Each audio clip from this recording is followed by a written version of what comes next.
thanks a million for coming along. Thanks for having us.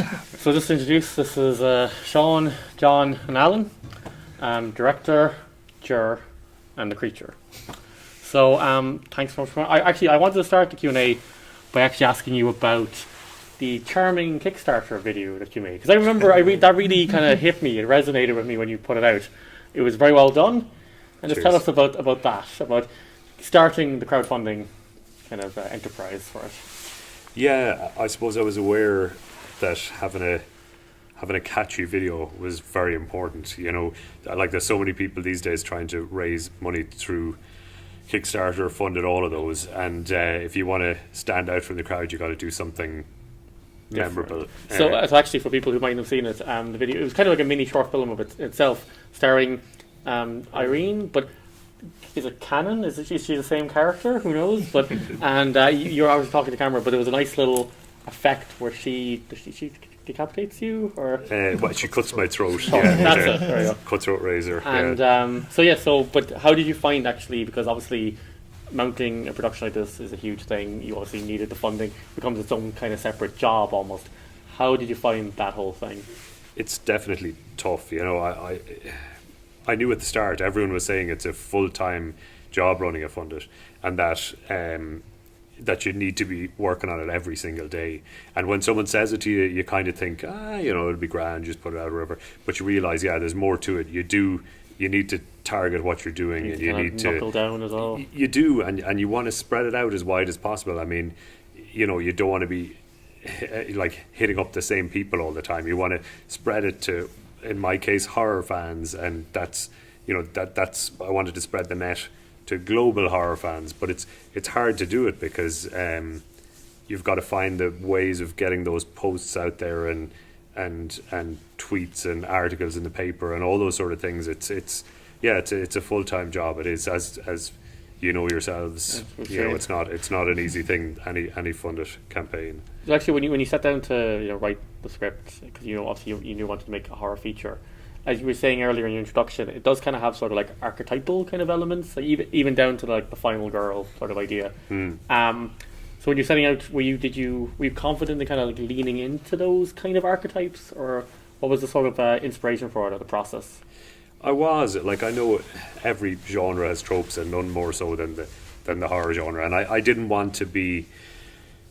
I didn't want to follow a pattern, I did want to make what is an Irish film and what is a weird film in a lot of ways, but it, like a lot of things I find when I write things, sometimes they take on a life of their own, and I kind of know where I'm going to start and I know where it's going to end up, but sometimes that middle part weaves its own way, and in this case I was aware, and I suppose we all have our influences as well. Like I said at the start, I used to watch all the old Carpenter films and a lot more besides, Lynch and Kubrick and all that, and everything kind of finds its way into everything you do, whether you intentionally do it or not. It kind of creeps in there. It's in your subconscious somewhere. So also as well, the casting will take us to the lads here. How was that? Did you tailor roles to actors, because obviously you've made short films, and how was the process of working with John and Alan here? Well, it was super, or I better say that, or they'd be cutting my throat. Here's your money. They get to complain about the director. That's the opposite way around. Actually, say to John, how did you find getting into this, or fitting the role? I loved it. I said it was just challenging. The hours were challenging, because we were doing very, very long hours with maybe 4 or 5 hours sleep. By the time you'd have to get up the following day and stuff. And then when we finished it in winter, it was like -4 degrees and ice on. I remember Kieran Fitzgerald, who was the B cameraman. There was a thick layer of ice just developed within a half an hour on a briefcase of lenses that he had out in the middle of the woods during the night there, like 4:30 in the morning shooting. So I'd sinusitis, I didn't know what it was at the time, but I was fucking waking up with pounding headache every day and just drained of energy, and I was just taking Panadol cold all the time and doing nothing for me. So he didn't say it, but that was all directed towards you. But actually, how did you, when it came to do you think the lack of sleep and all this actually helped with the frazzled nature of the piece? I don't know. it was challenging now, but I said it made it more of a, in a way it added to it, yeah, I think it was more of an experience. It was just fighting to stay awake until, like, you could start doing scenes at 5 or 6 o'clock in the morning. I remember when I was being murdered, it was about 5:30 or something in the morning, and I'd been up since 10 a.m. The previous day, and just staying, you don't know when your scene is going to be done depending on the weather and the schedule and stuff. So I just remember, like, trying to stay awake and just can of Coke after can of Coke and Lucasade, and just trying to stay awake until the scene, and then all of a sudden you have to get all that adrenaline up to go do it. So I said, so you're all over the place, like, but you get used to it. That's what's funny. Like, I just found myself, you'd operate on 3 hours sleep and you'd get up fine, whereas if you do that for 1 or 2 days you're wrecked, but throw a few days of doing it then and you get into a routine of it. It's, really unique that way. So the other actors, like, and John kind of had, they could be expressive with their whole kind of body and face, but for you, Alan, you're obviously under makeup and like a costume. How do you find acting through that? Or I had a great time doing it. So when you sit in the makeup chair and your face gets slowly put on, I was dying to get out back into the action. And I just, like, Sean was very good. He wasn't telling me what to do, where to go, where to stand. So I tried to bring just something to the creature and not just have it, look, he's got a scary mask on, or he's wearing some makeup. So the axe was a good prop to have, and all I wanted to do was try and just get some kind of a physicality across, and not be a kind of, oh, look at me, I'm scary and I'm coming for you. So I just wanted to be, I don't use the word subtle because he's a creature murdering people. There's nothing subtle about that. But I just wanted to make him some way a bit more realistic and not just a monster in a film. Yeah, some nuance to it. Like. And Sean, then as well, just obviously you were filming, like I said, in the woods, very little sleep, in the middle of winter in Ireland, and a big enough cast at the same time. What did you do to keep morale up so that everyone was? Yeah, it was.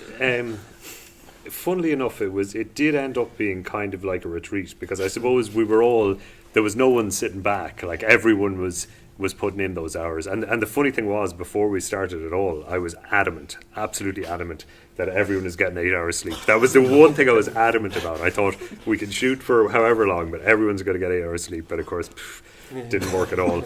The schedule went out the window on the first day. It was, we were chasing from the first day. And I had it meticulously planned. But I remember sitting down with Niall Owens, who has a lot of experience at scheduling these things. And I had an 8-day schedule there, and I went to met him, and he's like, there's no way you could do this in 8 days. Like, it's just not physically possible. There's no way. He said the minimum you'd need on it would be 14 or 15 days, and that it roughly worked out that way by the end, but I suppose without that naivety, would we have even attempted it in the first place? I was just thinking we've never stuck to a shot list. I was like, we make shot lists. I was like, we're never going to stick to it. What are we doing? But just talking about away from the horror elements of it, you were talking earlier about the character base. So there is kind of a soapy kind of chamber drama kind of thing going on as well. That was important to establish before it turned horror. So working with the characters, was there improv? Was it scripted? What was there's more script there than it appears. I know it looks like that there is improv, and there is improv in there, tops and tails of improv, and there's one or two scenes there that are almost completely improv. But it does lend itself when you put that improv in there, it lends itself to the whole thing looking like it's quite natural. So there was improv, all right.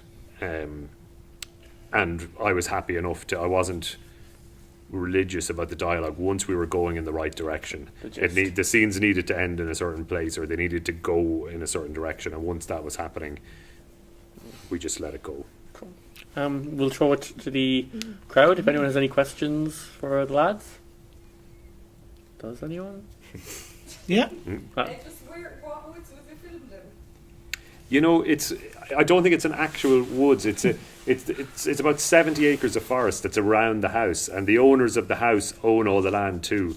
So it's out near Mill Street in Cork, but it was just kind of perfect. We were able to do everything. So even though we were outdoors, like we were saying, we were never too far from the house. You could always run in and get a coffee or tea, or or sit down by the fire for a while and warm up. So bad and all as it was, or tough conditions outdoors, you could still get in pretty quickly. We weren't just in the middle of forest, in the middle of nowhere. Yeah. You said, also about how the naivety of like, would you have mounted it? But how was it going from like shorts to a feature? Like, was it as much of a culture shock as you anticipated, or? It is. It definitely is. Everyone says it as well, and you're kind of half expecting it. But I suppose until you do it, you don't realise how different it is. Both in pre-production and in production and in post, every part of it is quite a jump from the shorts. All right. Yeah, and actually, how was the post-production? Was it like a lengthy process? It was lengthy. It was lengthy. In fact, John was talking about the winter, but it isn't entirely true, because we actually shot the first week of it in the summer. We shot 7 days in July. That was meant to be the original full shoot, and then we were going to do pickups after that. But then we realised when we were doing that shoot that there was no way we could do it in that 7 days. And because, like you were saying, the cast is sizable enough, the only time that we could get all the cast together again and the crew was January. So we were ready to shoot the rest of it from October, but we just couldn't do it because of availability. Storms, actually, there were storms, that's right. Yeah. So everything kind of pushed it out that bit, but in the end it helped it, because we did finesse a few scenes in it after, because I edited what we had between the first and second shoot, and it meant that we could kind of tighten up a few things. So the lengthy post-production was a good thing. Yeah. And actually, the cast of characters and everything, when you were, before the film started, did you go through like backstories with them? Did you establish the characters with them? Was that part of it too? Yeah, they all had backstories, all right, and which I had skeletal backstories, which is what I like to do in general, and then I'd meet up with each of the guys, and we'd flesh out the character. So at least there was an understanding there. I think once the actors know their characters, then they're freer, particularly with the improvisation as well. Everyone kind of knows where it's going to go, because the characters are exactly. Yeah. Are there any other questions from the crowd? So I just want to ask. Sorry, sorry to interrupt somebody there. Is someone there? Do you? Sure, yeah. So, strange question. It's a bit of a learner, but when it comes to the creature, and you were talking there about meeting up with people and talking about their characters, when you met up with yourself for the creature one, did you come up? I know you had motivation of having get the 7 souls over us and kill everyone. That was great. But how, what kind of backstory did you give it? What kind of lore is there to talk about, if there is any? It's funny. We had the lore for the creature was an amalgamation of several things. Initially, I had in mind a sort of an all-powerful creature that was toying with everyone in the house, and that creature shows up at different events throughout history and just basically toys with people, and that the reality of even the 7 souls thing, that the creature doesn't even need 7 souls, that the creature just does this because that's what it does, Chaos. It's just a chaotic creature. Now, Alan and I did talk about the creature, and Arlene, who did the makeup and the prosthetics and all that, we talked about the creature as well. She was the one who came up with the idea of putting the little trails of dirt around the place wherever the creature was, because having come up from the earth. But that was at a very basic level. That was the creature, because I know he does carry an axe and he doesn't need to, but he does it for the crack. You know what I mean? He just wants to do it. He could just as easily carry a scythe or carry a You also don't want to chainsaw. over-explain it as well. No, well, that's true as well. Yeah. But he is effectively, the lore behind the creature is that he's an all-powerful creature that just shows up And at trolls different people. points in history and trolls people. Yeah. Like you were saying, Sean, he toys with them a bit, and the axe is he wants them to be afraid. And I think we were talking a bit about like that. The souls are kind of better when they're afraid, when they're taken, kind of thing. There's give a little bit of a more. So that's to stick with a bit of the toying with the people. He's not just a killing machine. There is a kind of a reason for it. Yeah.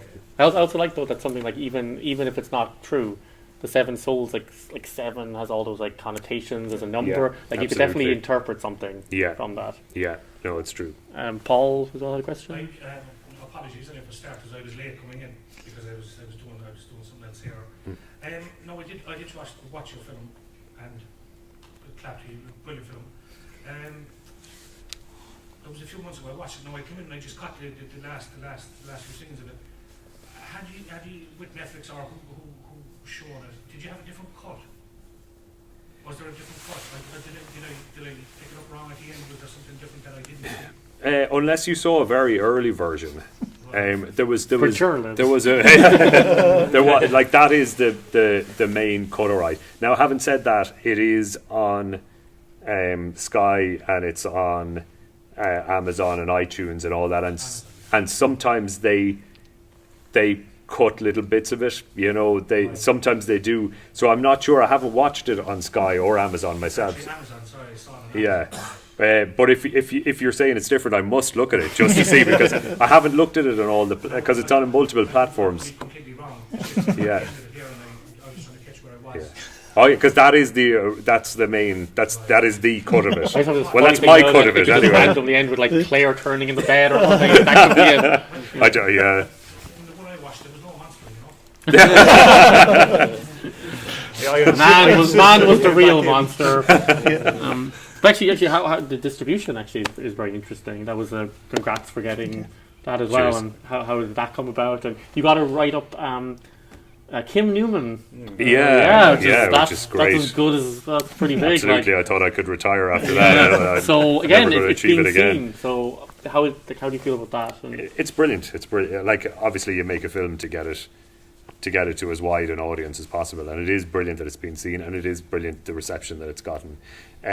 Distribution, like everything with the film, took a while. Everyone said at the start, 4 years is what it's going to take, start to finish as such, although you never really finish, but that's kind of what, and I was like, no, like we'll do it in a week, and we'll blah blah blah.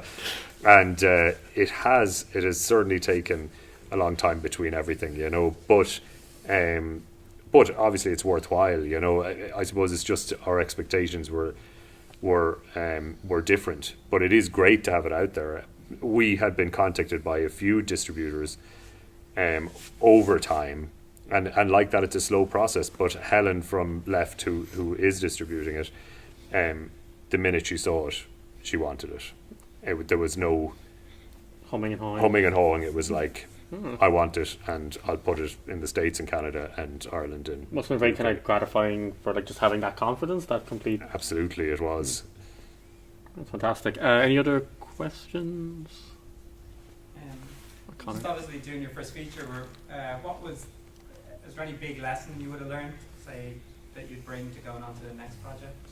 It's a good question, because I suppose you learn so many lessons, really. I wouldn't approach the next film with the same naivety anyway. That's for sure. I'd have I'd be adding on days as to how long it's going to take to shoot it for that. I would also realize how long of a process it is. Both of those things would be the main lessons that I would have learned anyway. Just that it's a lengthy process, and it's in every way it's a lengthy process, and you need to devote, as we did with this film, but you need to devote the time to it to make sure that it's going to be all it should be. Yeah, so Now, what did you find held you up then in the first 8 days? What was like the most that was setups or weather wasn't it the first? The weather was a problem, because the even though we shot the first bit in July, there had been a lot of rain as usual here, and the ground in front of the house had become, I don't know what sort of land is out there, but it soaks up the water. So like when we had people walking, the front of it was walking around the place. We couldn't get people to run. Even the forest was like, it was deadly. If you had people running in the forest, they would have just killed themselves. So all that we had to rethink about. We had to find different places to shoot that were that had harder ground, and even the scenes out the front, like we had planks of wood on the ground that you can't see. So that took a while. So stuff you couldn't have ever like thought was going to happen, and sort of yeah, that, and I suppose because our crew was small enough, like we'd one, Arlene did the makeup for everyone, so she was doing all the actors' makeup and Alan's makeup for his scenes, which means that you've got to wait then. As time went on, we realised, okay, we just need to shoot scenes in the morning that maybe have 1 or 2 actors so that Arlene can make up everyone else as the thing went along. So there was little lessons like that as well. And some of the improv scenes, we'll say, like the one where the guys are sitting in the sitting room talking about just having the beers and having the chats. Setting that scene up took a while because we needed multiple cameras so that we could capture everything and have something to cut to. And then Hugo, who did sound, needed to wire. No one was laved. It was all booms, but he had mics kind of on stands around everyone's head. So we had to set all that up and then light it so that there was no boom shadow, and then shoot it with multiple cameras, which took longer to set up than you'd think. So different things like that kind of added to. We did start to catch up as time went on, but I knew we started on a Monday, and I knew by Wednesday that there was just no way we were going to get it all done. But in a way, it also helped because the original cloak that Alan was wearing as the creature was a black cloak, and when you're running around in a black cloak at night, you lose the kind of, even though it was a beautifully textured cloak, it was very nice, but you lose it. It's like a head running around. So we were able to change the cloak. That's it. Yeah, that's true. So we were able to change the cloak, and that was a good thing. So there was, it was in the end, I think, a good thing that we didn't get it all shot. Refining it as you went. That's it. Yeah, little things. We'll take one last question if there's one. When is part 2? Beyond the sea. Part 2. Yeah, I don't know. We'll have to figure out when the creature reappears. Actually, I just like one last question I'll say then is that you make a lot of like short horror things. Yes. You did an amazing 15-second horror that absolutely worked. Clearly, it's your thing. Is the next project horror? Ideally, it is. Now, the funny thing is, since Beyond the Woods, I've written 2 more horror feature films, and I have them in the hands of different producers. So hopefully something will happen in that way. But the funny thing was, I was talking to a guy in Galway at the film market, and he was saying to me, I don't do horror. He said, I do gangster films. And I said, well, I wrote a gangster film years ago, and this was about 8 years ago. And he was like, tell me about it. And I told him, and he was like, that sounds interesting, send it on. So I rejigged it, and I sent it on to him. And he was like, I love this. Yeah, I'll try to do something with this. So, I mean, if it turns out that I make a gangster film, it's not totally, For a split second there, I thought you were just like, I told him I made a gangster film, and then I had to write a gangster film. That's a better story. But ideally, it will be horror if it continues this way, yeah. Great, thank you so much for taking time to talk to us. Thanks a million. Sean Breathnach, John Reinhardt, and Alan Riordan. Cheers. Thanks, Sean. Thank you. Thanks.